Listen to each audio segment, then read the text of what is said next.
A person's greatness is determined by their thoughts. This timeless truth has been proven repeatedly by the lives of successful individuals like Elon Musk, Steve Jobs, and Jeff Bezos. Napoleon Hill, in his famous book Think and Grow Rich, said, "What you think about, you become."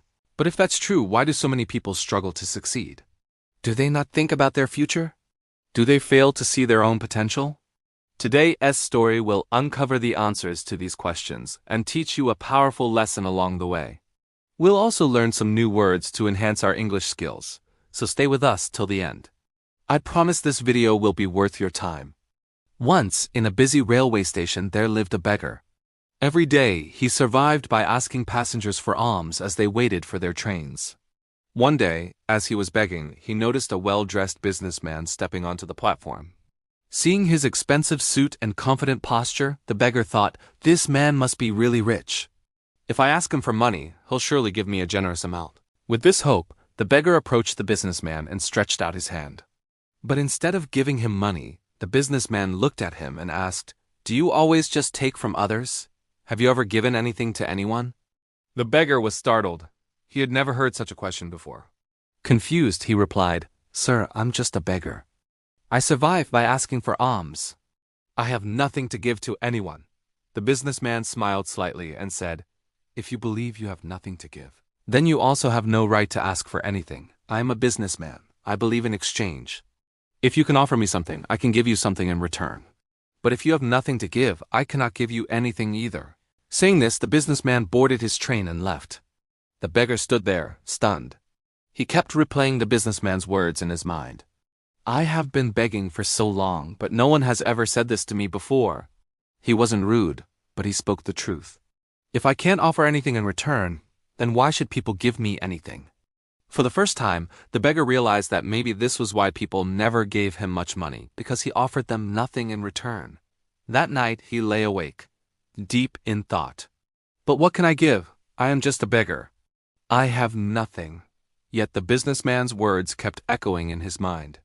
If you want to receive, you must first give. 2 days passed. The beggar didn't ask anyone for money. He was too busy thinking. On the third day, while sitting at the station, he noticed a patch of wild flowers blooming near the tracks. Their vibrant colors caught his eye, and suddenly an idea struck him. What if, instead of just taking, I offer something in return? What if I give people a flower every time they give me alms? Determined, he walked over, gently plucked a handful of flowers, and went back to his usual spot. When someone handed him a coin, he smiled and offered them a flower in return. Surprisingly, people accepted the flowers with joy. Some even smiled and thanked him. As the days passed, something incredible happened. More people started giving him money. But he noticed a pattern. As long as he had flowers, people gave generously. When he ran out of flowers, the donations decreased. So it's true, he thought. People like to receive something in return.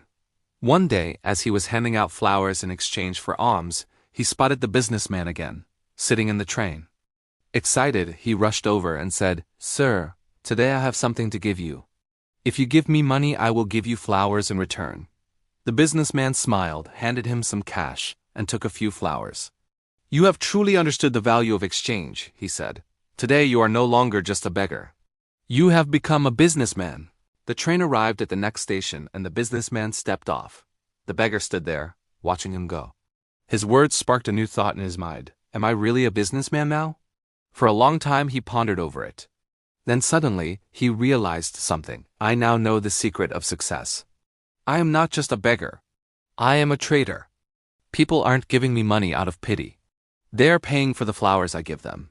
This means I have a business. Excited, he made a bold decision. That day he left the railway station and never returned as a beggar again. 6 months later, at the same railway station, 2 well-dressed men met. They exchanged a handshake, but one of them had a curious look. "Do I know you?" one man asked. The other smiled and replied, "Yes, we've met twice before, right here on this very platform." The first man frowned, trying to remember. Then his eyes widened in surprise. "Wait, you're the beggar. The one I refused to give money to, and then later, I bought flowers from you." The former beggar laughed. "Yes, that was me. But today, I am no longer a beggar. I run a successful flower business and I'm traveling to expand it further. The businessman was astonished. That's incredible. What changed? The flower seller smiled. You taught me one of life's greatest truths. We only receive when we give. That day, I realized that I was never really a beggar. I was a businessman all along. I just had to see myself that way. The two men shook hands again, now as equals. Then they boarded their trains, heading towards their respective futures. Life is shaped by how we see ourselves. If you believe you are small, you will remain small. But if you recognize your inner potential, you can achieve greatness. So don't limit yourself. See yourself as strong, capable, and successful. Because when your thoughts change, your future changes too. If you liked this story, give it a thumbs up, comment below on what you learned, and share it to inspire others. See you in the next story.